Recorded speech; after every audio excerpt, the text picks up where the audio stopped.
Okey. Dengar dah. Okey, baik. Kita mulalah. Bismillahirrahmanirrahim.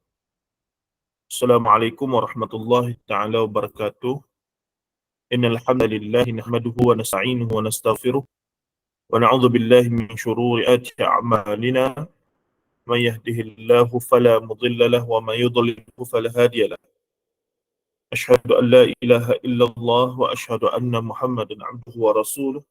Allahumma salli wa sallim wa barik ala Muhammad wa ala alihi wa sahbihi wa man tabi'ahum bi ihsanin ila yaumiddin, amma ba'd. Fa inna asdaqal hadithi kitabullah wa khairal hadi hadi Muhammadin sallallahu alaihi wasallam wa syarrul umuri muhdatsatuha wa kullu muhdatsatin bid'ah wa kullu bid'atin dhalalah wa kullu dhalalatin finnar, atau kama qala Nabi sallallahu alaihi wasallam, la nabiyya ba'da.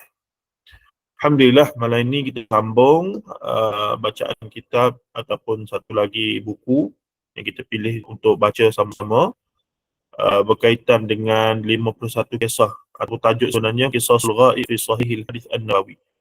Kisah-kisah ghaib daripada hadis Nabi sallallahu alaihi wasallam. Dan untuk nak faham, siapa yang mungkin tengah jalan dah nak faham, memang kena tengok mukadimah lah. Mukadimah pertama, kedua, ketiga, untuk faham konteks kenapakah ada saya selalu ulang tentang perkara gaib. Kerana realiti hidup kita berinteraksi dengan perkara-perkara gaib. Rukun iman kita perkara gaib. Cuma Islam datang ajar kita cara yang sebenar untuk berinteraksi dengan hal-hal gaib. Tidak seperti mana agama-agama lain ataupun fahaman dan juga ideologi-ideologi lain yang mereka membenarkan akal semata-mata untuk berspekulasi berkaitan dengan hal-hal gaib. Tapi Islam, wahyu ajar kita, Islam ajar kita benda gaib mesti hanya bersandarkan wahyu, dan apa yang tidak ada secara khusus dalam wahyu, maka kita tidak bolehlah pandai-pandai untuk kita katakan untuk mempercayai, bahkan untuk menerimanya dan seumpamanya. Dan itu paling selamat sekali lah. Itu paling selamat sekali. Mutakhir ni banyak isu yang bertebaran di Facebook, memang asasnya adalah kerana membicarakan hal-hal yang berkaitan dengan perkara gaib yang di luar daripada nas, yang maksudnya cara nak berinteraksi dan seumpamanya. Baik, kita pergilah pada kisah yang keempat. Tajuk terjemahannya, aku lakukan sesuatu yang tidak tertulis di sana. Situasi ini adalah situasi di akhirat kelak. Di akhirat kelak, ada seorang yang dihadapkan di hadapan Allah Ta'ala dengan pelbagai dia punya buku catatan amalan. Tiba-tiba ada perkara-perkara yang ajaib berlaku. Dan perkara ini mustahil lah untuk kita dapat tahu dengan sendiri. Sama ada melalui mimpi, sama ada melalui hikayat-hikayat, tak boleh. Sebab cerita ni tentang perkara yang akan berlaku di akhirat. Jadi nak dapat tidak, perkara-perkara gaib begini yang bersabit syurga neraka, bersabit dengan akhirat, bersabit dengan yaumil mahsyar, sumbernya mesti hanya dua. Yang pertama, Quran. Tengok-tengok dalam Quran tak ada kisah sedetail ini. Quran hanya cerita hanya cerita tentang akhirat, syurga neraka secara umum dan seumpamanya. Ada jugalah cerita-cerita dia. Tetapi untuk sedetail ini, situasi seorang lelaki, seorang perempuan diazab lagu ni, di begini, itu mesti pergi pada sumber alam gaib ataupun sumber gaib yang kedua, iaitu Al-Hadithun Nabawi. Al-Hadithun Nabawi, iaitu hadis-hadis Nabi SAW. Walaupun hadis Nabi tu cerita benda tak logik, tapi dia jadi logik sebab apa? Sebab riwayat tu sahih. Saya gunakan istilah logik iman ataupun logik wahyu di situ. Dia mengatasi logik akal. Selagi mana riwayat tu terbukti sahih, terbukti Rasulullah ucapkan, diriwayatkan dalam kutub ahadits mu'tabarah, kutubut tis'ah. Maka kita kata lagi mana ia sahih, kita i'tiqad selepas Quran ianya sumber yang kedua yang paling sahih. Begitulah kaedah orang beriman, insya-Allah. Baik. Okey, kita tengok teks kita ni. An Abi Dzarrin qala Rasulullah sallallahu alaihi wasallam, inni la a'lamu akhir ahli al-jannati dukhul al-jannah wa akhir ahli an-nari khurujan minha. Rajulun yu'ta bihi yawm al-qiyamah fayuqalu i'ridu alayhi sighara dhunubihi warfa'u anhu kibaraha. Fatu'radu alayhi sigharu dhunubihi fayuqalu amilta yawma kadha wa kadha kadha wa kadha wa amilta yawma kadha wa kadha kadha wa kadha. Fayaqulu na'am la yastati'u an yunkira wa huwa mushfikun min kibari dhunubihi an tu'rada alayhi. Fayuqalu lahu fa inna laka makana kulli sayyi'atin hasanatan. Fayaqulu rabbi qad alimtu asya'a la araha huna falaqad ra'aitu Rasulullah sallallahu alaihi wasallam dhahika hatta badat nawajizuhu atau kama qala sallallahu alaihi wasallam fi riwayat. Baik.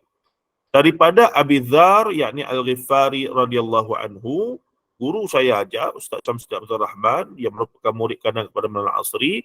Sebaik-baiknya kalau di sini tulis Abi Dzarrin an Abi Dzarrin, maka terjemahan pun kena sepatutnya Abi Dzarrin. Gitu. Sebab ada sebab dia lah. An maka jadi Abi. Ada tempat dia akan jadi Abu. Itu kaedah orang yang mahir surah boleh cerita lah. Tapi secara ghalibnya sepatutnya adab terjemahan kaedah yang lebih menjaga teks asal lah.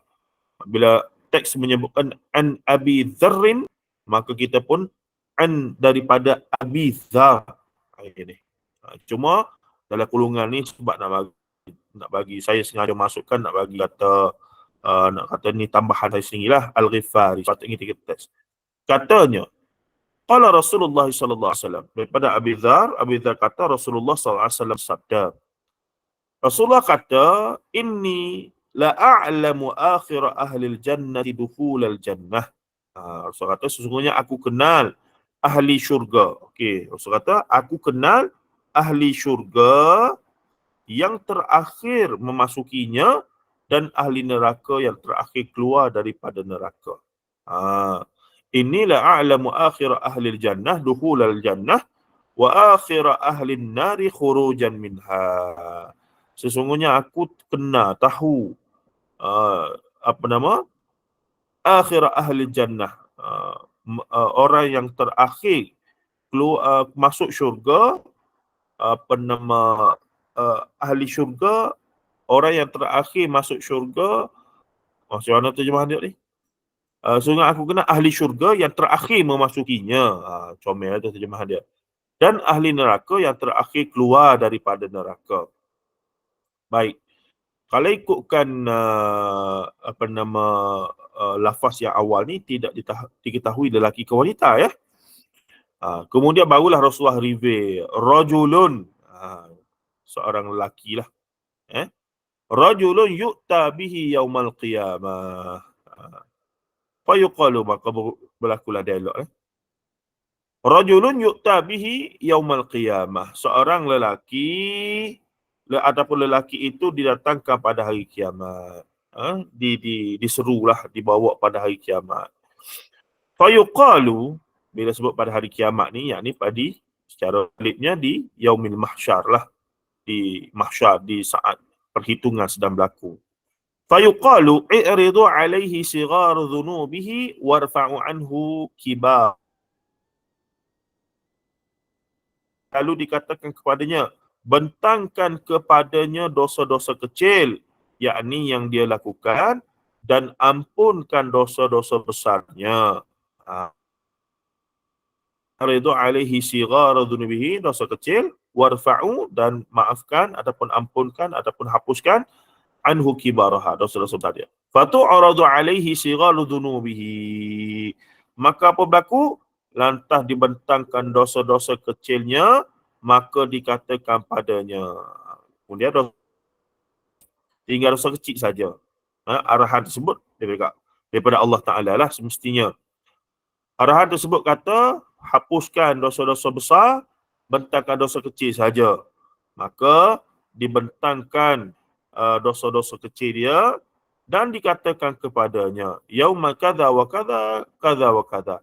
Pada hari sekian-sekian, maka sekian-sekian, sekian-sekian, sekian-sekian. Pendetilan itulah.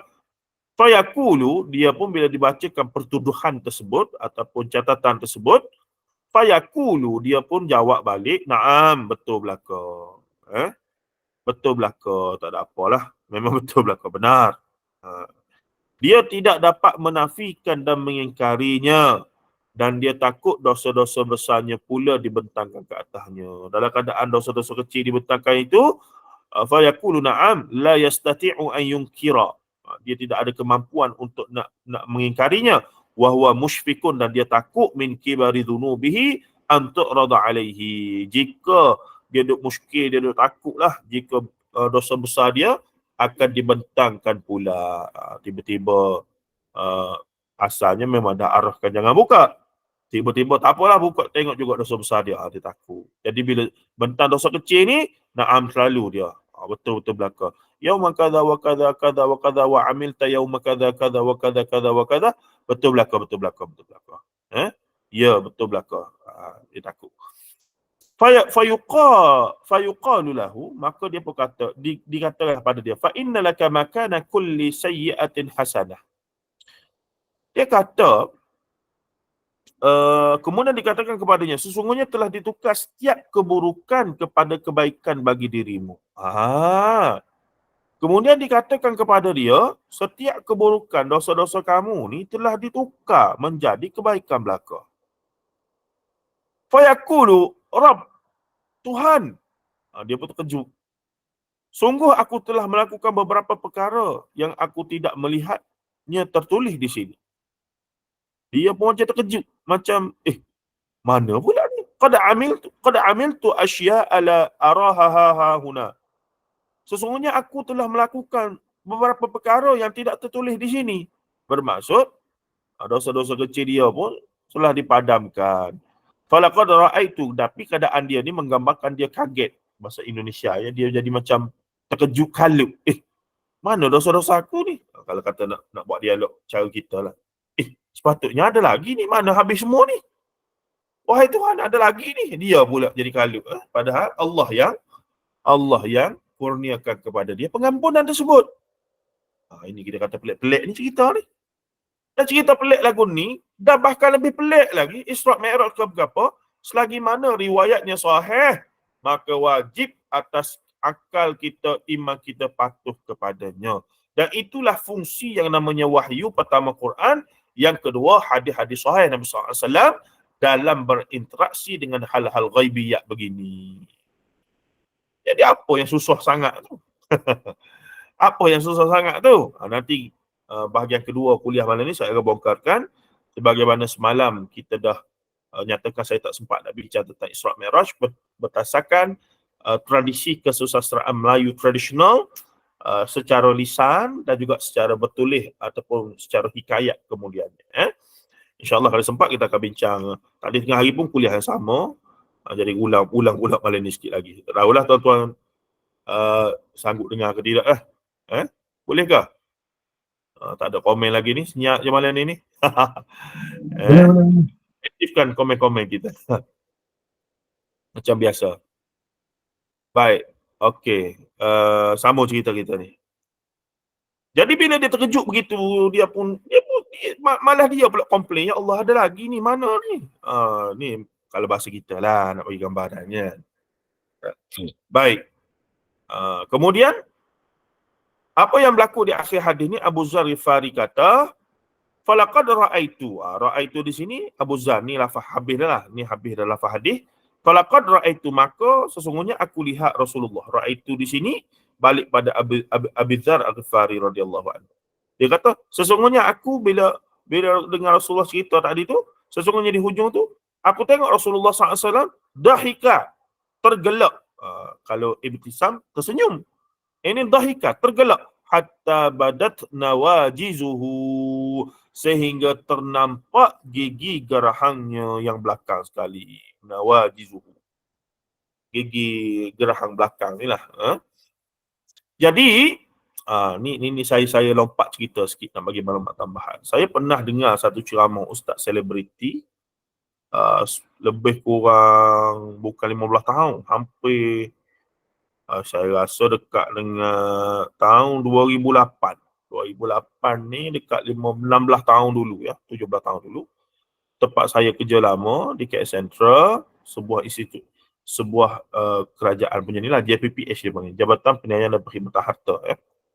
Masa saya kerja situ sebelum saya pindah ke Jawi, jadi pernahlah kami panggil seorang ustaz yang hari ni dah jadi ustaz penceramah popular, selebriti lah. TV, radio, bahkan viral apa semua lah. Cuma tidak daripada aliran kita lah. Cuma saya suka dengar, tapi ada banyak benda juga yang kita tak setuju dan dia terlebih sikit lah. Ala kullin, menariknya ketika dia bagi ceramah tu, satu benda yang saya ingat sampai sekarang, dia sebut dalam ceramah tu, Rasulullah bila nak gelak, luculah macam mana pun, Rasulullah akan tutup mulut dia. Rasulullah akan tak mungkinlah Rasulullah akan tergelak. Maksudnya sehingga buka mulut ke lagu mana, Rasulullah mesti tutup mulut. Nak jaga siqah, kalau bahasa kita. Nak jaga dia punya kewibawaan itu dan seumpamanya. Saya menganggap ustaz tersebut sangat, kita katakan, apa nama kita kata, kita sangka baik bahawa dia benar-benar nak jaga ataupun nak angkat kewibawaan Rasulullah, nak jaga demi cinta kasih daripada Rasulullah SAW. Dia tidak niat dusta ke, nak reka cerita ke, tidak. InsyaAllah tidak begitu. Saya yakin. Cuma, bila kita baca hadis ni, kejutlah kita. Sebab Abu Dzar Ghifari kata dalam riwayat sahih ini, ra'aitu Rasulullah sallallahu alaihi wasallam dhahika hatta badat nawajizuhu. Aku tengok Rasulullah SAW tergelak selepas cerita hadis ni geli hatilah, luculah. Orang dah ampunkan dosa, duk senyap lah, kalut pula, dia pula confess. Ada lagi ni ya Allah, kenapa? Mana dosa aku ni? Ada lagi ni. Kalau bahasa kita lah, konteks kita. Jadi, Rasulullah itu menggelikan hati lah. Allah Ta'ala bagi keampunan, duk dia diam sudah lah. Nah, jadi Rasulullah punya gelak tu, sehingga badat nawajizuhu, hingga terlihat gigi gerahangnya. Maksudnya buka mulut. Tak adalah duduk. Rasulullah human being. Innama ana basyarum mislukum. Aku manusia macam kamu. Sedih, menangis, makan, minum, berak, kecing. Dah. Cuma Rasulullah punya menerima wahyu, dan semestinya Rasulullah punya kerohanian, jiwa, roh dia berbeza lah dengan kita, kualitinya. Tu sebab dia Nabi Rasul kan, menerima wahyu daripada Allah dan seumpamanya. Baik. Jadi begitulah keadaannya. Saya pun masih teringat. Jadi kita jangan pandai-pandai lah. Maksudnya kita kadang-kadang niat tu bagus. Rasulullah mesti begini, Rasulullah tidur begini, Rasulullah begini. Contohnya tempoh hari beberapa tahun dulu viral rakaman seorang Habib, keturunan Habaib lah, Habib di Indonesia. Dia tunjuk ini cara Rasulullah kencing. Masa dia duduk bertinggung, kaki duduk sebelah begitu, dia angkat kain dia, bukan angkat lah, dia silang kain dia tu, dia letak duduk cara macam orang nak menari zaping tu. Angkat kaki sebelah, bertinggung, punggung duduk atas kaki belah kiri kan. Dia kata inilah cara Rasulullah buang air besar. Adakah cara itu bermasalah? Tak ada. Kalau siapa selesa nak kencing berak lagu tu, buatlah. Saya tak lagak. Kita besar. Kita tubuh besar. Tak lagak tuan-tuan. Nah, lagipun kita dah dibiasakan dengan tanah mangkuk, mencangkung apa semua ni. Nah, tapi bila dia kata inilah cara Rasulullah buang air kecil, buang air besar, sedangkan dia tak datangkan riwayatnya. Dan setakat yang kita dok baca dalam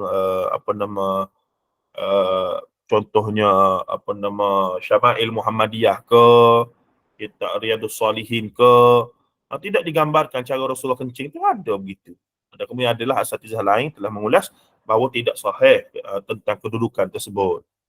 Yang sahihnya larangan Rasulullah untuk menghadap dan membelakangi kiblat. Itu sahih hadisnya. Itu pun pada tempat yang terbuka. Kalau tempat tertutup dalam rumah apa semua tak ada masalah. Sebab kemudian pernah terjadi ada sahabat yang terlihat dari atas Rasulullah masuk ke dalam tandas yang tertutup tapi masih macam nampak kepala. Rasulullah sedang buang air kecil ataupun besar dalam keadaan yang menghadap ataupun membelakangi kiblat. Jadi para ulama bincanglah lagu mana ni? Yang ni Rasulullah larang, yang ni. Jadi istinbat hukum para ulama, kalau di tempat terbuka, dulu-dulu kan, tempat terbuka, mereka memang berhenti di semak, di tempat-tempat tertentu lah untuk qada hajat ni. Maka tak boleh menghadap kiblat. Tak boleh tu pun tidak jatuh pada haram, makruh untuk menghadap kiblat ataupun membelakangi kiblat. Tapi ada pun tempat tertutup dalam rumah, dalam tandas yang proper, macam kita hari ni, tak ada isu. Cuma kalau kita nak buat juga, tak apalah, saya walaupun begitu, kebetulan tandas kita ni, entah macam mana kontraktor buat, menghadap kiblat sungguh-sungguh. Tepat pula tu. Tak mengirim, tak apa dah, tepat sungguh. Jadi setiap kali kita dah belajar hadis tu, setiap kali kita nak qada hajat, kita pun mengirim. Kita pun ejah supaya jangan menghadap. Tu semoga kita dapat pahala sebab nak ikut sunnah Rasulullah SAW tu. Tapi asasnya tidak ada masalah sebab tertutup. Begitu juga dengan kes kencing berdiri. Kes kencing berdiri juga sama. Hadis Aisyah radhiyallahu anhu kata, Aisyah radhiyallahu anha kata, ini ada dalam ulasan mufti wilayah juga, boleh cek. Aisyah kata kalau orang bagi tahu kamu Rasulullah kencing berdiri, tu pasti bukan Rasulullah. Dalam riwayat sahabat, Anas ke siapa, kena cek balik. Dalam ulasan mufti wilayah tu ada ya. Sahabat ni musafir dengan Rasulullah, berhenti di satu tempat, Rasulullah pergi ke tempat yang terlindung sikit, Rasulullah pun kencing berdiri. Rasulullah kencing berdiri lah, sahabat nampak, tapi tempatnya jauh lah, tapi sahabat nampak Rasulullah sedang qada hajat, buang air kecil cara berdiri. Jadi lagu mana? Apa status kencing berdiri ni? Jadi ulama bincang, ulama fiqh lah, fiqh usul fiqh bincang. Kalau kita hukum asal kencing ni, tak ada mestilah dengan cara yang proper lah. Duduk apa semua, takut mengecik kena kotor begini dan sopan banget. Dan tidak boleh menghadap kiblat dan membelakangi kiblat apa semua itulah. Sebagaimana Aisyah kata, Rasulullah kalau beritahu, rupa-rupanya yang dimaksudkan Aisyah adalah Rasulullah bila duduk di rumah, bila tempat qada hajat tu sempurna, cantik, tertutup, Rasulullah tak mungkin akan kencing berdiri. Bila airnya cukup, tempatnya ada apa semua, Rasulullah akan kencing dengan cara yang elok lah. Tetapi bila keadaan memerlukan dalam musafir, pakaian perang sebagai contoh, berhenti tengah jalan, nak buka baju besi apa semua, kena kapal perang orang duk kalut, tiba-tiba kena berhenti. Jadi keadaan itu memerlukan untuk qada hajat secara yang sesuai lah, maka kencing berdiri tidak ada isu ketika itu, diharuskan. Para ulama kata haruslah, tidak ada masalah. Dalam konteks hari ni, kalau kita nak bagi nampak lagi adalah macam kaum lelaki ya, bila berhenti di RNR, masuk tandas penuh belaka. Kita pula jenis ada penyakit dedah dia panggil tu, penyakit tak tahan kencing. Orang Kelantan panggil dedah, tak tahulah orang luar, orang standard panggil apa bahasa Melayu. Jadi masuk tengok penuh belaka. Bila penuh belaka ni, tandas tu penuh belaka lah. Kita tak tahan sangat ni, sakit dah ni, nak kencing sungguh ni. Tengok yang ada mangkuk berdiri tu. Bila mangkuk berdiri tu, pergi je lah. Kencingnya tak ada masalah, tak jadi haram, asik ke apa semua. Kencing berdiri. Cuma jika kita jenis Tok Haji, Tok Lebah pakai songkok, pakai kopiah, disarankan buka dulu songkok kopiah itu. Tak elok sangat. Dari sudut uruf budayanya, orang tengok, masuk tengok, Tok Haji, Tok Lebah, kencing berdiri. Apatah lagi dengan jubahnya apa semua. Apatah lagi jika kita ni jenis tengah-tengah ustaz selebriti yang orang kenal apa semua tu, jadi dia kena jagalah siqah tu. Dia kena jaga dia punya muruah, maruah tu. Sebab benda tu akan jadi aib kepada dia dan simbol yang dia bawa iaitu agama ataupun lebay dia itulah agamawan dia dan seumpamanya. Itu saja ya. Jadi menariklah. Tapi kalau kita belajar fiqh tradisional, memang kadang-kadang tu ada pandangan yang keras. Oh tak boleh cium diri, fasik. Tak boleh. Ni gini. Rupanya perbincangan fiqhul hadis lebih luas lagi. Tidaklah begitu. Seolah-olah. Contoh minum berdiri. Minum berdiri ni Allah. Memang dilihat benda yang tak comel lah. Dan kita pun tak setuju. Mestilah minum tu duduk proper 3 kali barulah tengok. Itu sunnahnya. Tetapi apabila keadaan memerlukan, contohnya duduk tepi saat sedang buat kerja ke, tengah-tengah dalam keadaan sibuk ke, tengah di tengah-tengah jalan ke apa semua, takkan nak berhenti. Contohnya orang pergi apa dia, buat haji, umrah, berhenti di tempat. Saya tak pernah pergi lagi, cuma duduk tengok dalam duduk tengok dalam rakaman kawan-kawan dia cerita. Dia lah pergi di tempat yang khas untuk minum air Zam-Zam. Orang tengah ramai, contoh malam tu malam Ramadan ni nak datang ni, tarawih kan, ramai. Kita pergi ambil air, nak duduk bertinggung, nak minum dengan gelas elok-elok. Mari orang belakang dah tergolek kena pijak apa semua. Tak ada pasal lah. Sebab tu Rasulullah pun zaman dulu pun Rasulullah ambil air, minum berdiri air Zam-Zam. Tetapi sebahagian menjadikan ia sebagai sunnah khusus pula. Soalannya, Rasulullah dulu dalam hadis sebut Rasulullah minum air Zam-Zam berdiri. Dia yang tengah duduk tu di rumah dia, bawa balik air Zam-Zam di rumah ni. Bila nak minum air Zam-Zam teringat, Rasulullah dulu minum air Zam-Zam berdiri. Maka dia pun berdiri minum. Tu tak kena. Itu tak tepat dengan sunnah. Sunnah asal minum adalah duduk.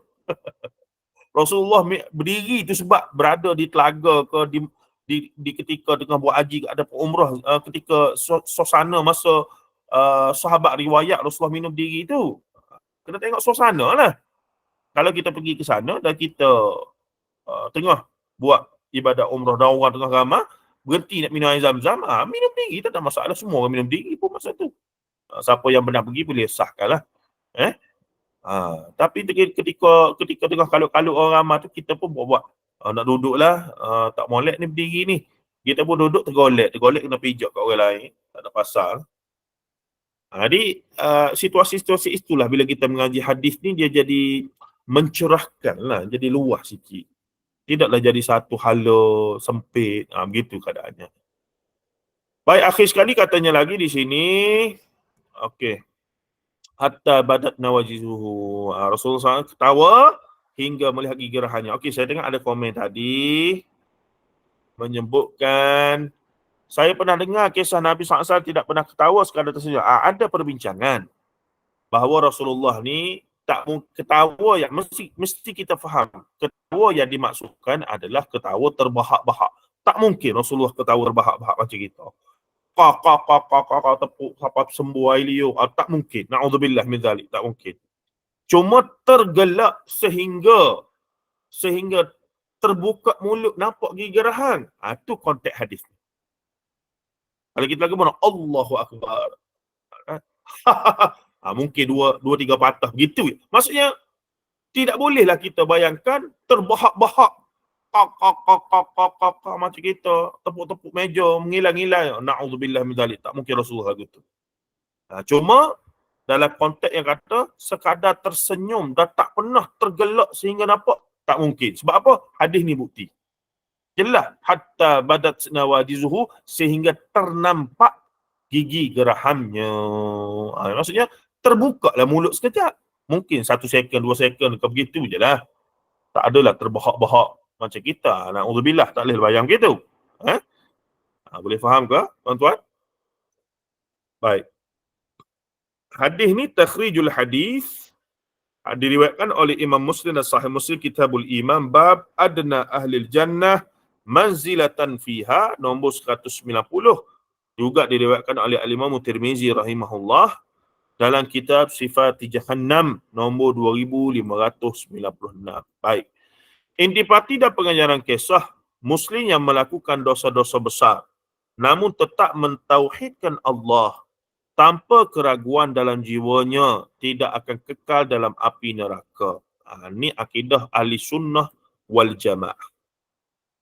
Ini akidah ahli sunnah wal jamaah. Seorang yang buat dosa besar, tak sempat taubat, mati, maka dia mati dalam keadaan fasik, maka dia akan masuk neraka dulu. Bila timbang dia punya dosa pahala, dosa lebih banyak pada pahala. Maka lalu titian sirat, dia pun jatuh, masuk neraka dulu. Masuk neraka dulu, habis hukuman dia dibakar dosa-dosa dia tu, maka dia pun akan dikeluarkan masuk dalam syurga dan kekal dalam syurga. Ini bagi orang beriman yang mati fasik dosa lebih banyak. Oh, kalau begitu okeylah Ustaz. Nah, maksudnya ada peluang lagi masuk syurga. Jadi kalau hidup neraka sekejap, apa ada hal? Ya, boleh mantapkan CV. Boleh cerita-cerita pengalaman. Silalah. Kalau kalau kalau berasa itu, na'udzubillah, jangan duk buat lawak lah benda ni. Maksudnya tak mungkin lah mengarut sungguh lah orang berfikiran begitu. Tapi jangan kata memang ada golongan murji'ah.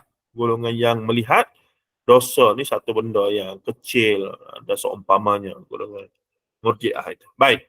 Apa yang berlaku kemudian menariknya, perkara inilah yang melahirkan aliran sesat Mu'tazilah.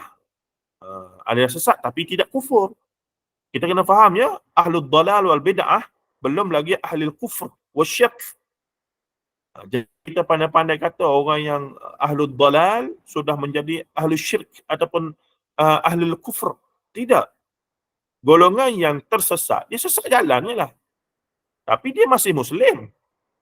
Sebab tu orang sesat, difatwakan sesat di Malaysia. Bahkan, bila mereka mati, kita tak tanam di jirat ataupun di kubur orang bukan Islam. Kita tetap tanam di kubur orang Islam. Walaupun dia tidak pernah mengisytiharkan taubat kepada Allah Ta'ala secara terbuka. Ya? Kerana ahlul bid'ah wad dalal masih tetap adalah seorang Muslim. Itu secara kaedahnya. Ya? Baik. Namun, dia tu ahlul bid'ah wad dalal lah. Kerana bersalahan ideologinya, cara faham terhadap Quran sunnahnya dan seumpamanya. Dan antara golongan terawal aliran sesat ni, kita belajar al-farqu bainal firaq ataupun firqah-firqah dalam Islam, aliran pemikiran dalam Islam. Antara yang terawal golongan sesat ni adalah golongan Mu'tazilah. Golongan Mu'tazilah, dia punya penggagas ataupun pelopornya adalah Wasil bin Atha yang merupakan anak murid kepada Al-Imam Hasanul Basri, yang bila Imam Hasan Basri duk mengajar bab inilah, bab qada dan qadar berkaitan dengan bab hadis-hadis berkaitan dengan orang fasik masuk neraka tapi keluar masuk syurga balik, Wasil bin Atha tak boleh setuju. Pada dia dah masuk neraka, kekal dalam neraka. Kalau dah masuk syurga, masuk syurga. Gitu. Saya ada kecenderungan untuk nak kata barangkali Wasil bin Atha ni niat dia baik, iaitu dia tak nak nanti orang yang dengar cerita-cerita lagu ni, yang ni masuk neraka, boleh lagi keluar dan masuk syurga kemudian, bermain-main ataupun take for granted for this matter. For this matter. Yeah? He don't want to other people, other Muslim, take it for granted in this case, in this situation. Yeah? Maksudnya, dia tak nak nanti seorang Muslim itu jadi, okey, buat dosa pun, zina, mina, arak, judi. Asalkan kita tidak syirikan Allah je. Buatlah nak buat dosa apa. Masuk neraka pun, akhirnya kita ke syurga juga. Walaupun hakikatnya memang begitu. Tapi jika diwar-war kepada orang masyarakat, akan lahir golongan itulah. Dan betul memang ada golongan tersebut yang kemudian digelar sebagai golongan murji'ah. Apa dia? Walaupun tak pakai tudung, walaupun seksi, walaupun zina, walaupun begitu, walaupun begini, tapi I tak tinggal solat. Nampak? Dia jadi macam, saya tak ada masalah. Saya macam ni pun, saya jadi pondan ke, saya jadi LGBT ke, saya jadi gay ke, lesbian ke, apa ke, saya tetap taat pada kedua ibu bapa saya. Saya solat tak tinggal. Jadi apa masalah? Syurga masing-masing, neraka masing-masing. Tu. Ini kesan daripada bila. Tapi masalahnya, hal ini yang dinyatakan siap masuk neraka dulu dan keluar, akhirnya dibagi golongan fasik masuk neraka dulu dan keluar masuk syurga, boleh masuk syurga balik ni, siapa yang kata? Hadis sahih kata. Jadi bila hadis sahih kata, siapa kata? Wa ma yantiqu 'anil hawa in huwa illa wahyuha. Benda tu daripada Allah Taala dan benda itu adalah syariat. Benda itulah akidah lah. Jadi macam mana kita guna akal kita, oh tak boleh macam ni. Tak boleh ni. Rosak macam ni. Kita pula pandai-pandai lagi kata. Nak lawan siapa? Nak lawan nas, nak lawan wahyu, nak lawan hadis Nabi. Tak boleh. Dalam Islam tak boleh begitu. Maka di situlah Wasil bin Atha tetap tak boleh terima sebab dia guna akal dia apa semua tu gini. Dia pun i'tazil, dia pun menyelisihi jemaah yang besar guru dia Hasan Al-Basri, dia pun buat halaqah dia sendiri. I'tazil itulah permulaan namanya Mu'tazilah yang menyelisih daripada jemaah yang besar. Baik, yang kedua, boleh jadi lelaki ini adalah lelaki yang sama disebutkan dalam hadis yang terdahulu. Kalau kita ingat, kena tengok balik lah. Tuan-tuan yang ada buku boleh tengok balik. Hadis yang ketiga. Baik, tetapi mungkin juga lelaki yang lain. Syekh kata, ni saya ambil ni ringkasan daripada syarah oleh Syekh Doktor pengarang kitab kita ni, apa dia? Allah tak ingat nama sudah. Syekh kita ni lah. Apa nama? Syekh Muhammad Abdul Razak. Oh, tak ingat Tak apalah, nanti kita tengok. Okey. Persamaan umum kedua lelaki dan dua-dua hadis sebut lelaki. Jadi muslimah selamat. Muslimah selamat apa dia? Muslimah selamat jadi individu yang terakhir keluar neraka masuk syurga. Bukan bermaksud confirm selamat masuk neraka. Sebab akhirnya hadis lain sebut wanita lah yang paling ramai. Dan hadis itu sahih. Baik. Itu pun isu juga timbul. Golongan perempuan apa semua muslimah tak puas hatilah. Kenapa hadis sebut wanita ramai gini. Dan bila ustaz yang mengajar pula, ustaz pun sedap lah goreng. Inilah isteri yang ni kepada suami apa semua. Walaupun realitinya memang begitu pun. Tapi sebenarnya cara hurah lebih adik adalah ratio antara lelaki dan wanita sepanjang zaman ni memang wanita jauh lebih ramai pada lelaki. Jadi baliknya bila wanita lebih ramai pada lelaki, maka dalam neraka pun ramai wanita juga. Tapi satu benda yang kita terlupa, apakah dalam syurga tidak mustahil untuk wanita juga lebih ramai?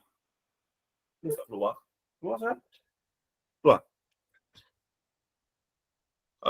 Maksudnya kalau dalam neraka wanita lebih ramai, apakah tidak mungkin dalam syurga pun wanita lebih ramai? Kita terlupa yang itu ya.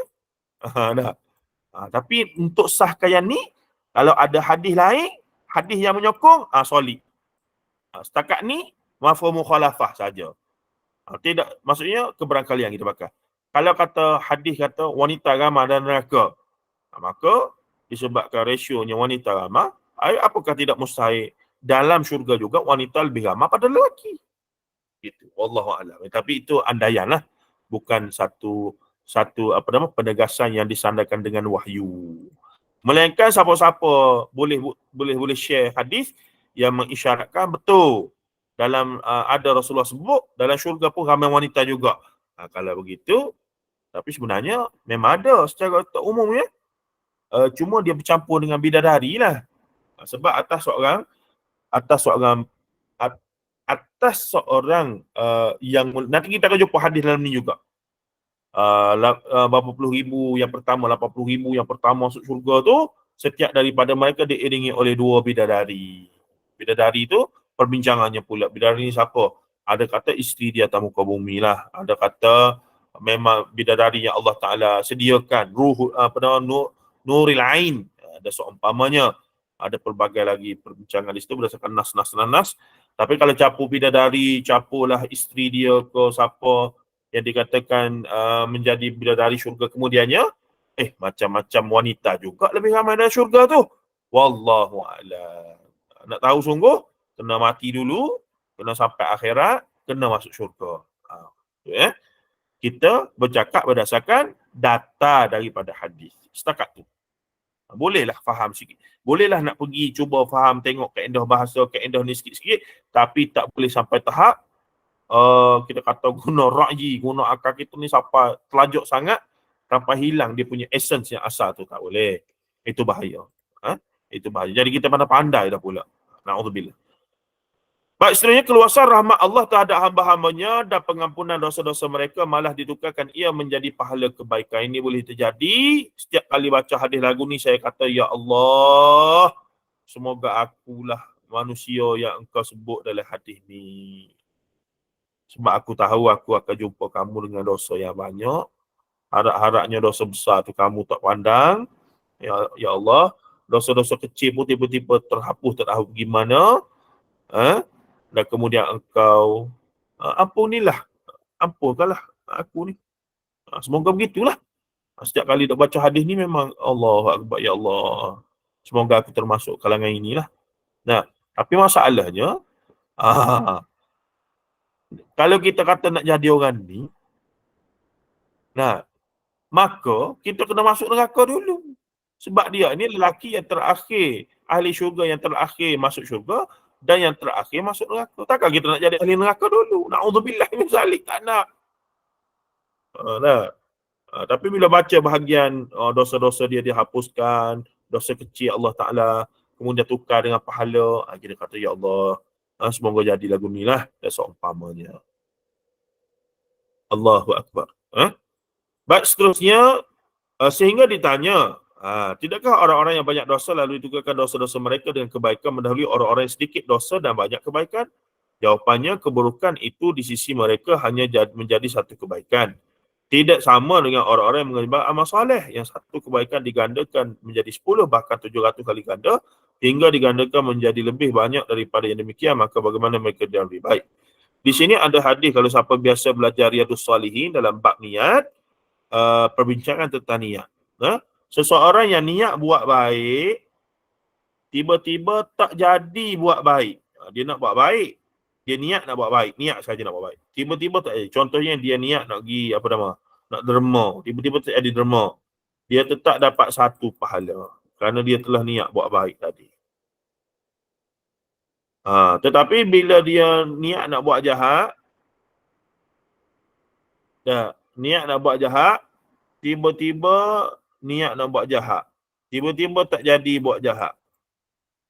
Tak jadi dia tu sebab apa? Sebab timbul keimanan dan seumpamanya, maka dapat satu pahala.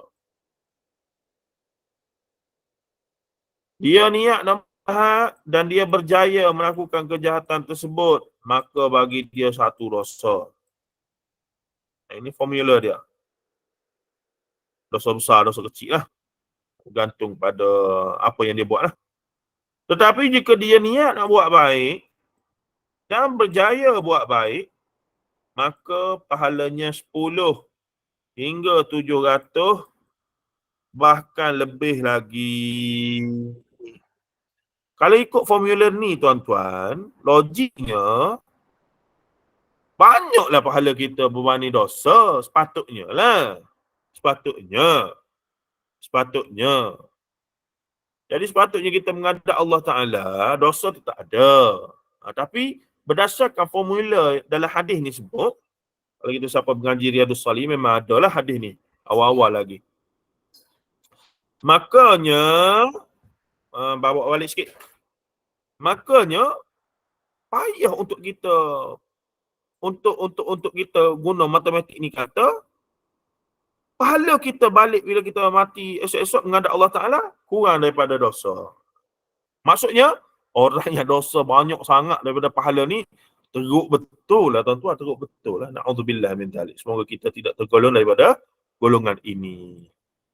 Kerana akhirnya syurga itu kerana rahmat Allah, tidak kerana amal soleh semata-mata. Right. Yang keempat, tidak berdosa orang yang ketawa dan ta'ajub dengan situasi ta'ajub ni, ta'ajub lah. Dalam situasi-situasi yang melucukan dan menakjubkan mereka, seperti mana Rasulullah SAW ketawa, tergelak. Saya mungkin lebih tepat di sini tergelak, bukan ketawa. Ketawa tu takut kita imagine terbahak-bahak tadilah macam kita. Sedangkan yang sebenarnya adalah mungkin tergelak sahaja. mungkin mungkin dua patah begitu ke, ataupun mungkin tak bunyi suara pun, cuma buka mulut gitu tak. Sesuai dengan haibah dan juga haibah dan juga kita kata kewibawaan Rasulullah sallallahu alaihi wasallam. Tajuk keadaan lelaki dalam kisah ini, akan tetapi kebanyakan ketawa Rasulullah SAW adalah senyuman sahaja. Begitu. Cuma untuk kata Rasulullah tak pernah tergelak buka mulut, tutup. Tak boleh. Sebab hadis ni jelas kata ada kadang-kadang tertentu yang Rasulullah tergelak. Dan kita bayangkan kalau Rasulullah dengan anak-anak, dengan cucu, Rasulullah bergurau-gurau, takkan Rasulullah tak gelak buka mulut. Takkan Rasulullah senyum sipu-sipu gitu saja, kan? Rasulullah manusia. Innama ana basyarum mithlukum.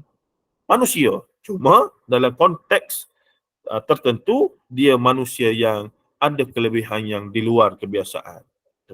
Tapi tidaklah menjadikan dia tu macam malaikat ke apa semua. Tak jadi tahap tu.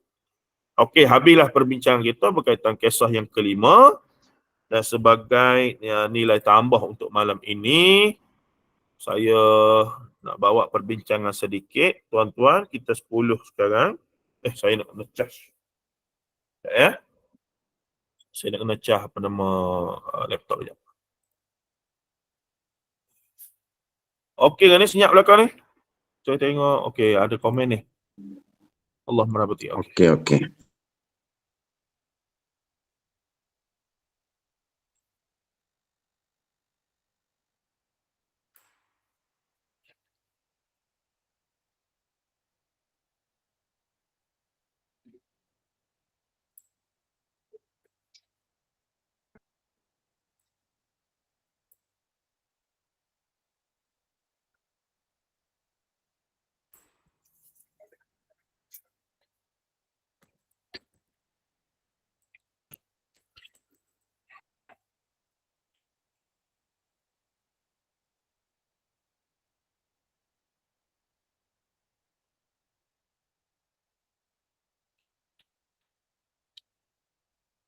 Okey, baik. Kita tutup dulu presentation ini. Kemudian kita buka apa yang kita nak bincang malam ini. Hikayat Nabi Mi'raj. Okey, tutup dulu lah. Okey. Hikayat. Okey. Okey, dua. Okey, baik.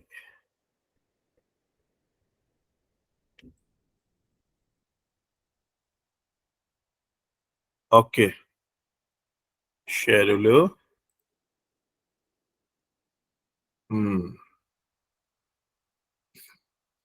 Baik, tuan-tuan dan puan-puan rahimahullah.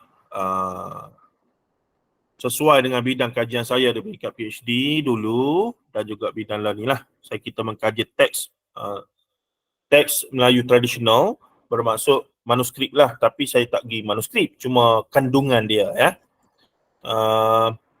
Kajian manuskrip dia gini, Islam di alam Melayu establishnya paling awal kerajaan Samudra Pasai lah, kurang lebih 1100 Masihi. Melaka dalam 1400 dan jatuh pada 1511 Masihi ya. Jadi transisi antara zaman itu, maksudnya adakah orang Melayu sebelum zaman Islam mereka ni tak ada tamadun, mereka tak cerdik, tak ada kebijaksanaan? Tak, sebenarnya kita kena jujur bahawa tok nenek moyang kita sebelum datangnya Islam dah ada dia punya teknologi, kebijaksanaan, tradisi, kesusasteraan dia sendiri dan seumpamanya. Maka cerita-cerita rakyat yang disampaikan secara lisan dan semestinya ketika itu pengaruh Hindu-Buddha paling besar, kerajaan paling besar empayanya Majapahit dengan Sriwijaya, selain Langkasukannya banyak lagi lah, cuma yang paling besarnya Sriwijaya Majapahit. Dan agamanya ada agama rasmi negara adalah Hindu dan Buddha. Tapi masyarakat awam ketika itu di pesisir pantai, orang Melayu dan pedalaman, orang-orang asal, orang asli, masih dengan kepercayaan animisme, dinamisme, kepercayaan tradisional folk belief mereka. Percayaan yang mereka cipta sendirilah. ada istilah Sang Hyang Tunggal nanti, ada istilah mambang nanti dan seumpamanya. Dan benda ni kita bincang dalam bidang sosiologi antropologi. Baik, apa berlaku adalah bila saya tengok dari aspek penciptaan karya-karya sastra tradisional yang bermula daripada sastra lisan, cerita-cerita rakyat, kemudian muncul epik, dongeng, kemudian muncul cerita-cerita berkaitan dengan dongeng, epik, apa lagi, cerita-cerita lagu tu lah. Baik. Semestinya ketika zaman Hindu-Buddha, apa yang berlaku adalah subjek-subjek yang diceritakan adalah tentang dewa-dewi. Maka ketika itu, kitab ataupun epik yang paling masyhur dalam Hindu dan Buddha ni adalah Mahabharata Ramayana. Yang kemudian diadaptasi dalam bahasa Melayu menjadi Hikayat Seri Rama dan juga Hikayat Pandawa Lima. Siapa mengaji sastra dulu di sekolah, dia boleh relate lah benda ni. Kan? Hikayat Seri Rama. Bahkan pada era peralihan antara Hindu Buddha ke Islam, dia ada pra, dia ada pasca, dia ada pra peralihan Hindu Buddha ke Islam dan selepas zaman Islam. Jadi nak jadi tulisan Jawi itu makan masa 100-200 tahun paling tidak, minimum, sebab nak membentuk satu sistem tulisan. Tapi walaupun tulisan pengaruh Arab dengan pengaruh Islam sudah kuat, tapi belum menjadi satu empire kerajaan pemerintah. Dia jadi kerajaan pemerintah ni bila ekonomi dikuasai oleh orang Islam masa tu dan orang ramai masuk Islam, raja-raja masuk Islam, barulah jadi satu empire lah. Tapi sistem establish dah, sistem tulisan Jawi, pinjaman huruf-huruf hijaiyah yang kemudian ditambah dengan ca, ya, nga, pa, wa, ga. Itu sangat-sangat hebat. Itu luar biasa sumbangan tok nenek moyang kita. Kena akui. Kita kena objektif dalam menilai hal-hal ini, macam kita dah bincang semalam. Yang mana kehebatan tok nenek moyang kita kena kata hebat.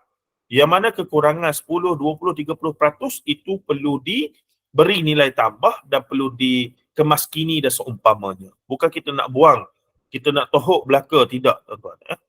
Kita kena akui tok nenek moyang kita, ulama-ulama Melayu kita dah buat kerja mereka. Cuma adalah kekurangan yang mesti kita akui perlu kepada nilai tambah dan seumpamanya. Jadi ringkas cerita, long short story, ketika mana Islam baru berkembang dan establish, kita kena faham realiti masyarakat zaman itu adalah semua majoriti buta huruf belaka. Dia menerima maklumat daripada tukang cerita, penglipu lara, tok selampik, tok siak, tok apa ni, dan sumber maklumat mereka tentang hal-hal kepercayaan ini adalah daripada istana dan daripada golongan Sami, golongan agamawan dan seumpamanya lah. Jadi bila Islam mari, istana terima Islam, istana raja-raja akan mengarahkan siapa dia? Akan mengarahkan tukang tulis dia. Tukang tulis dan tukang baca ni mungkin 1% saja. Hingga sebelum merdeka pun masyarakat Melayu masih ramai yang illiterate ataupun buta huruf. Jadi bila masyarakat buta huruf illiterate ni, sumber yang ada yang disampaikan oleh yang mereka anggap tinggi sikit pada mereka, mereka akan terima secara dogmatik tanpa tanyalah betul tak betul apa semua begini. Jadi ketika zaman Hindu-Buddha, cerita-cerita yang beredar, yang ditulis sebagai hikayat apa semuanya adalah tentang Mahabharata Ramayana, tentang Dewa Sri Rama, tentang Hanuman, tentang Sita Dewi yang kemudian menjadi sandaran kepada tradisi ataupun kebudayaan, tradisi wayang kulit dan seumpamanya itu. Ya, sehingga kan bila zaman Islam datang, kisah-kisah itu masih lagi dihikayatkan, bahkan ditulis dalam tulisan Jawi yang cukup cantik. Hikayat Sri Rama. Cuba kita tengok di sini. Kita boleh tengok di sini. Contohnya, Hikayat Sri Rama. Manuskrip Jawi. Okey, image. Okey. Ni hikayat Hantuah, hikayat Nur Muhammad. Hikayat Sri Rama ni yang telah dibuat kajian. Okey ni. Gambar dia kecil sikit. Hikayat Sri Rama manuskrip MSS ni manuskrip 1055. Kalau tuan-tuan pergi ke PNM, Pustaka Negara Malaysia, PNM ni, dia punya tempat simpan manuskrip ni ada tingkat berapa, 12 ke 13 belakang tu. Minta kata saya nak tengok manuskrip 1055 Hikayat Sri Rama. Tulisannya tulisan Jawi, tuan-tuan. Tulisan Jawi. Tulisan Jawi. Cantik. Macam kitab. Tapi cerita dalam ni tentang dewa-dewi Hindu rupanya. Begitu juga lah hikayat Pandawa 5 berasal daripada Mahabharata dan Ramayana. Hikayat Pandawa 5 sebagai contoh. Nah, begitu jugalah. Nampak tak? Ya? Hikayat Pandawa 5 DPP pernah terbit, ya? Dan seumpamanya. Okey, baik. Okey, bila kita faham begitu, tetapi setelah zaman Islam datang, apa berlaku? Setelah zaman Islam datang, para pencerita, tukang cerita apa semua ni mula terdedah. Orang istana pun yang pandai menulis apa semua mula terdedah dengan cerita-cerita Nabi dan Rasul. Cerita-cerita Islam, cerita ulama-ulama, cerita wali-wali apa semua macam ni. Jadi pada peringkat awal, mereka mendengar daripada ulama-ulama yang datang, yang bercerita pada mereka. Mereka pun cerita balik secara lisan. Kata beberapa orang yang boleh menulis, mula menulis. Diarahkan untuk menulis di istana dan seumpamanya. Jadi dengan hanya mendengar cerita, mereka pun balik, riwayat balik, tulis balik. Tapi pengaruh gaya penceritaan hikayat zaman Hindu-Buddha tu masih kuat. Mahabharata, Ramayana punya cerita. Bentuk dia tu masih kuat. Pengaruhnya. Jadi walaupun mereka dengar cerita Isra' Mi'raj, walaupun mereka dengar cerita kejadian Nabi Adam, sirah Rasulullah SAW, hikayat tentang Iskandar Zulkarnain, kisah Zulkarnain Al-Quran, tapi kemudian mereka telah tokok tambah menjadi versi hikayat mereka sendiri. Nampak? Dan ini contohnya hikayat Nabi Mi'raj memang ada tentang kisah Isra' Mi'raj ni, memang ada kisah-kisah khas tentang hikayat berkaitan Isra' Mi'raj ni. Hikayat Isra' Mi'raj sebagai contoh, ya. Jawi. Okey. Memang ada. Tu. Dan yang paling moden, yang paling dekat dengan 1900 adalah Kifayatul Muhtaj. Itu dah kira kitab lah.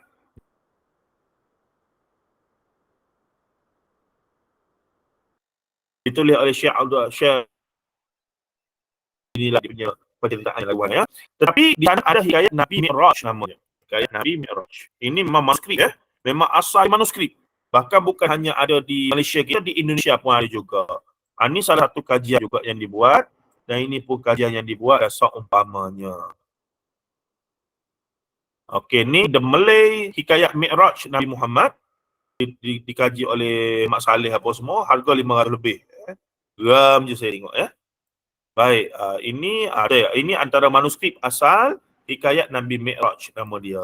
Memang tulisan Jawi bercampur dengan Arab apa semua tu inilah. Jadi salinan manuskrip begini dulu zaman orang buta huruf disebutkan mula dengan bismillah, ada selawat Nabi apa semua, maka dia telah dianggap sebagai kitab muktabar yang muktamad, bercerita tentang Isra' Mi'raj. Diceritakan pula gaya hikayat sebab masyarakat awam tak baca, mereka hanya dengar apa yang narrate to them, dibacakan kepada mereka. Tersebutlah kisah satu masa dulu begini. Kalau baca yang ni, Bismillahirrahmanirrahim, Subhanallah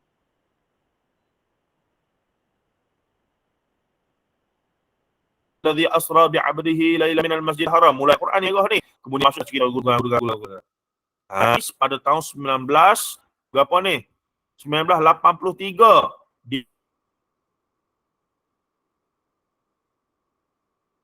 dia telah alih aksara daripada tulisan Jawi ni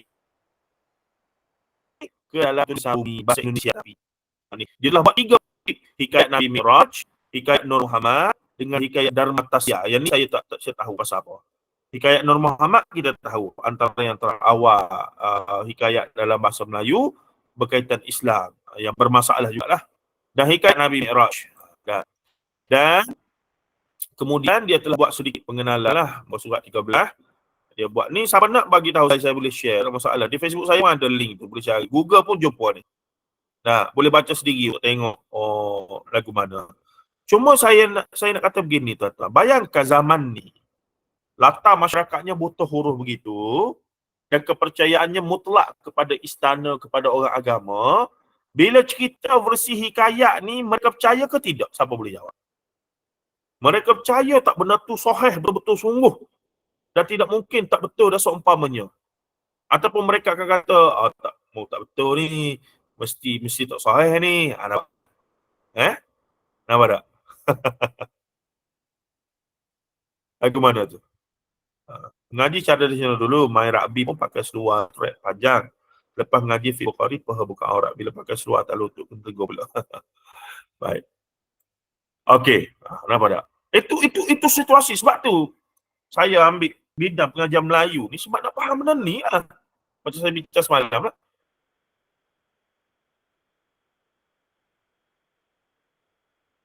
Nak faham dia sahih. Masyarakat agama kita adalah siapa? Agamawan kita dan juga kitab-kitab ataupun manuskrip yang ditulis pada zaman tersebut. Dia dah dikira sebagai rujukan muktamad. Sedangkan ia adalah penceritaan yang bukan sumber primer lah, sumber sekunder. Hal-hal Isra' Mi'raj, cerita-cerita Nabi dan Rasul, rujukan utamanya adalah Al-Quran dan yang kedua adalah hadis Rasulullah. Tak boleh nak pandai-pandai. Cerita tu cerita wahyu, cerita gaib. Tapi zaman dulu, ini sumber mereka. Mereka pula tak kerti baca. Mereka hanya dengar.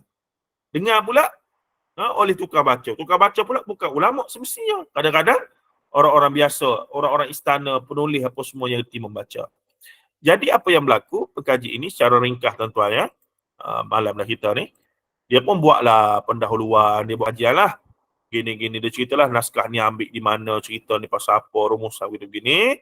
Maka di akhir ni dia pun buatlah, dia panggil transliterasi, iaitu alih aksara tadi. Alih aksara, okay, bermula sini, dia pun buat alih aksara. Okey, bismillahirrahmanirrahim, subhanallah sini. Mula aksara ni, asalnya tulisan Jawi tadi, ditukar ke tulisan Rumi, tapi mengekalkan setiap patah perkataan.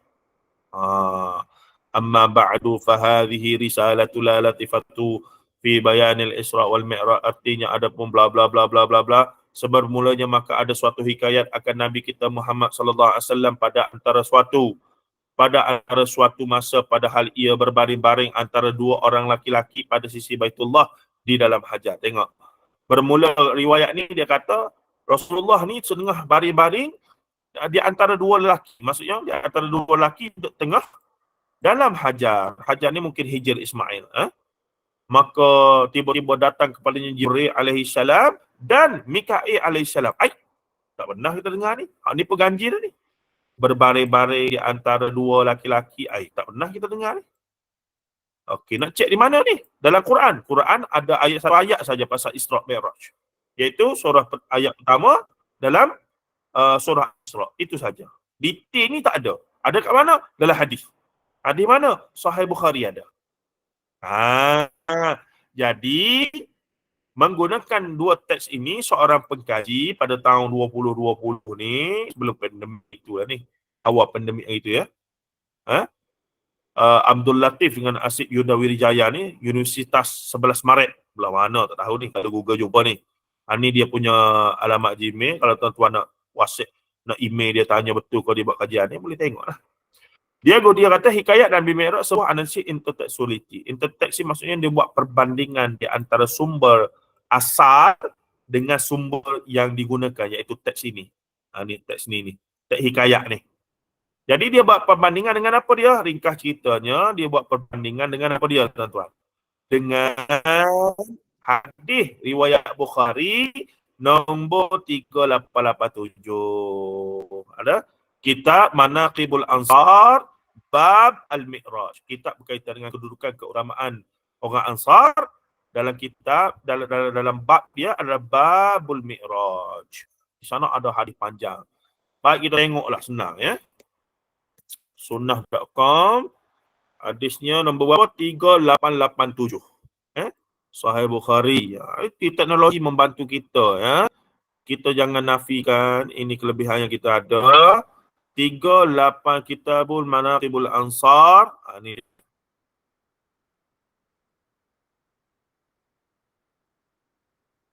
3888. Okey, ni nombor 3887, bawah sikit. 8803 lagi.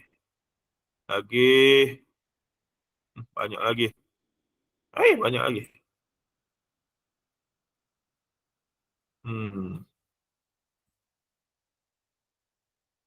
Sikit lagi. Ya, nombor berapa? 3, okey. 3887. Ya, tak tahu habis tadi. 3887. Kita Manaqibul Ansar 38. Dia baru tobik tu.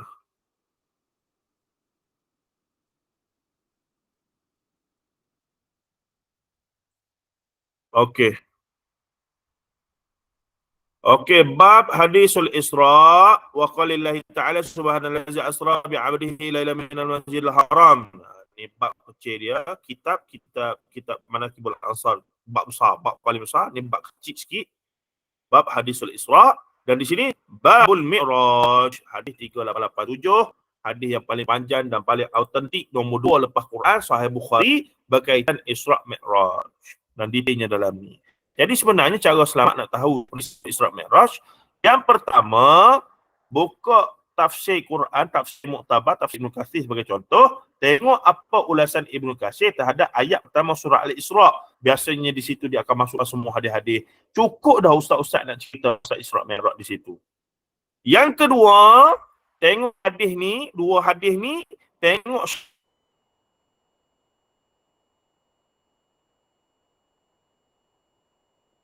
syarah kepada hadis ni, iaitu Sahih Bukhari yang paling masyhur, Ibnu Hajar Al-Asqalani rahimahullah, iaitu Fathul Bari. Ambillah poin-poin penting yang sebenarnya ceramah topik Isra dan Mi'raj. Tak perlu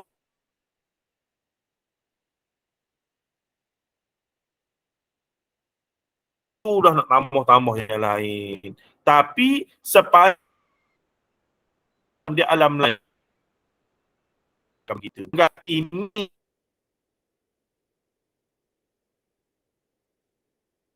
ini sama taraf dengan ni dan juga Quran dan seumpamanya. Itu masalahnya. Baik, kita tengoklah sebagai penutup ni 10.30 ni. Okey, perbandingan ni metod macam-macam, nanti baca sendiri. Kalau nak bahan saya lagi, share je dulu, tak ada masalah. Saya pun ambil dalam okey, secara laju saya pergi ya. Kalau tuan nak titik kena baca sendiri. Saya baca dengan laju sebab kita nak habis masa dah suntuk. Baik, dalam hikayat Nabi Mi'raj dijelaskan bahawa cerita Isra Mi'raj merupakan cerita yang disampaikan oleh Muhammad kepada Al-Abbas. Okey, versi hikayat Melayu ni dia penulis asal tak tahu siapa, kata cerita tu dapat diriwayatkan oleh Al-Abbas bin Abdul Muttalib. Sedangkan Sahih Bukhari 3887 kata perawinya adalah Malik bin Sa'sa'ah. Betul ke? Okey, kita tengok. Haddatsana Hudbatu bin Khalid, haddatsana Hammam wa bihi qala haddatsana Hudbatu bin Khalid, haddatsana Hammam bin Yahya, haddatsana Qatadah.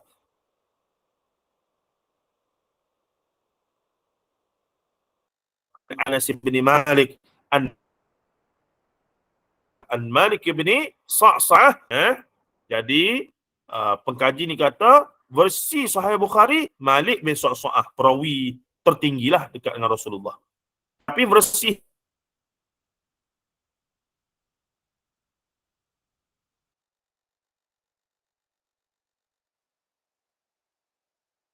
hikayat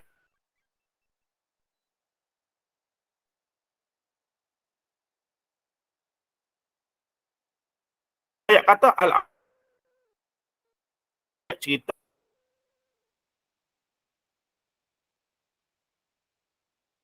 yang dia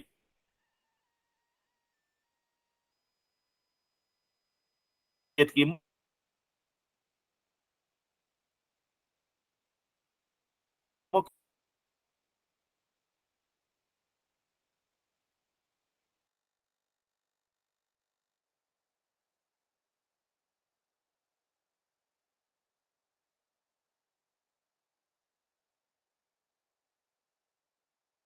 pada mana sumber dia ambil. Itu mungkin uh,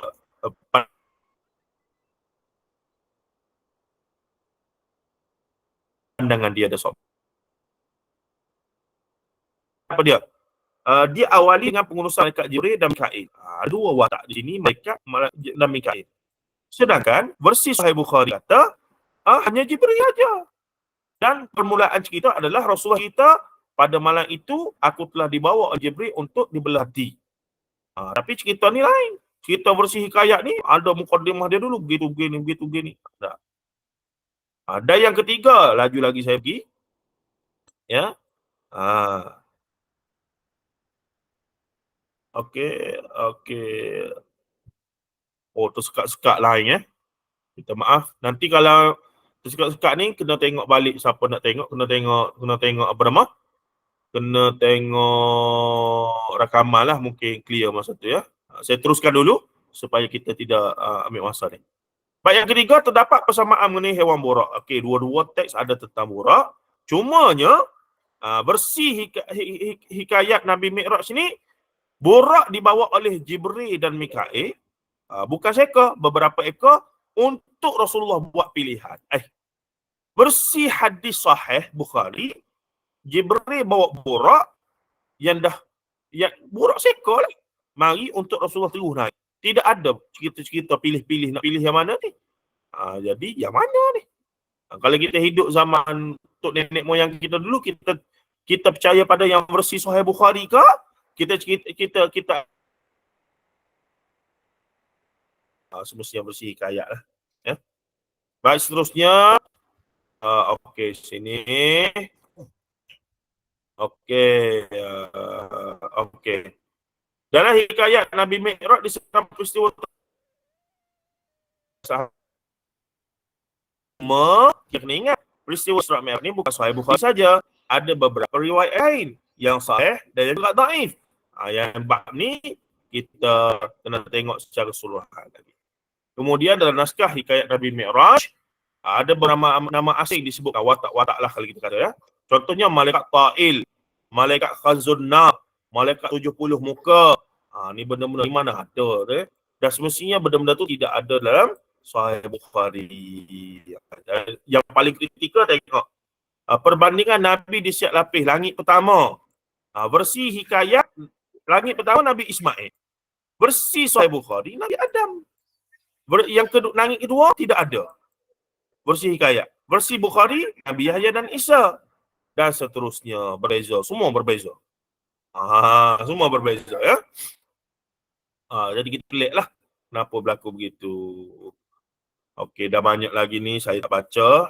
Saya tinggalkan secara hanging lah supaya tuan-tuan sendiri boleh baca. Saya pun dah tanda-tanda ni. Saya share baca saja. Cuma saya nak tanya adalah, bayangkan kalau kita hidup zaman ni, zaman tok nenek moyang kita, ada ustaz mari cerita peristiwa Isra Mi'raj pada kita, tok guru. Dia guna versi hikayat Nabi Mi'raj tadi. Kita percaya ke tidak? Memang kita percaya. Pada saya kita akan percaya 100% lah. Tu. Jadi itulah saki-baki kepercayaan tentang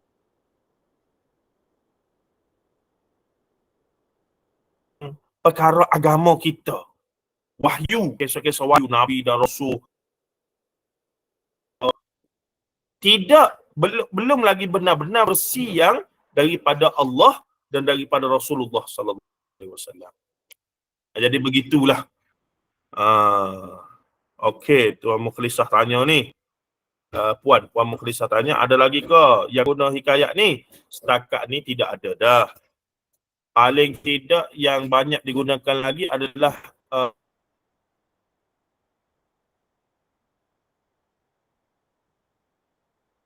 karya Syed Fatani tadi. Syed Fatani apa dia tadi? Itu saya yakin masih lagi penggunaan dah muncul asatizah kita. Contohnya apa dia? Yang cuba nak menghimpunkan apa nama?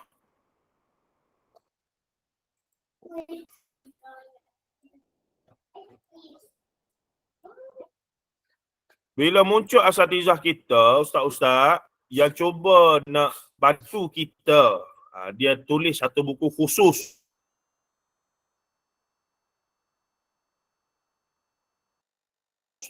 Isra' Mi'raj melalui riwayat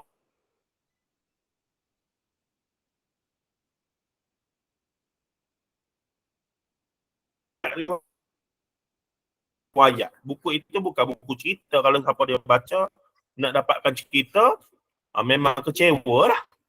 Sebab buku itu bertujuan untuk menjelaskan, dan ini riwayat yang tidak sahih menurut disiplin ilmu hadis. Jadi kita pada saya, ia satu sumber yang besar dan akan relevan sampai bila-bila rujukan tersebut. Dan kita terima kasih dah macam Dr. Zaimi ada untuk menulis buku yang sederhana tapi besar impak dia tu. Bukan dari itu saja, dalam kes-kes lain ataupun cerita-cerita lain pun banyak juga perlu diperlukan lagi penjelasan tersebut. Saya pun tulis pasal penciptaan Nabi Adam sebagai contoh. Kita buat perbandingan versi apa nama daripada Al-Bidayah wa Nihayah oleh Imam Ibn Kathir dengan kita bandingkan dengan versi hikayat teks yang saya kaji masa PhD tu. Oi. Kalau tengok tu terkejut lah.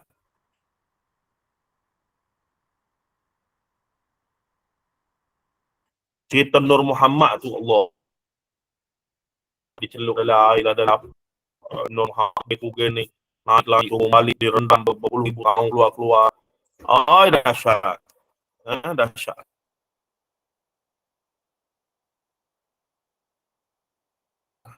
Sangat kreatif, sangat kreatif. Luar biasa. Ada kepada masyarakat Islam kita selama ini.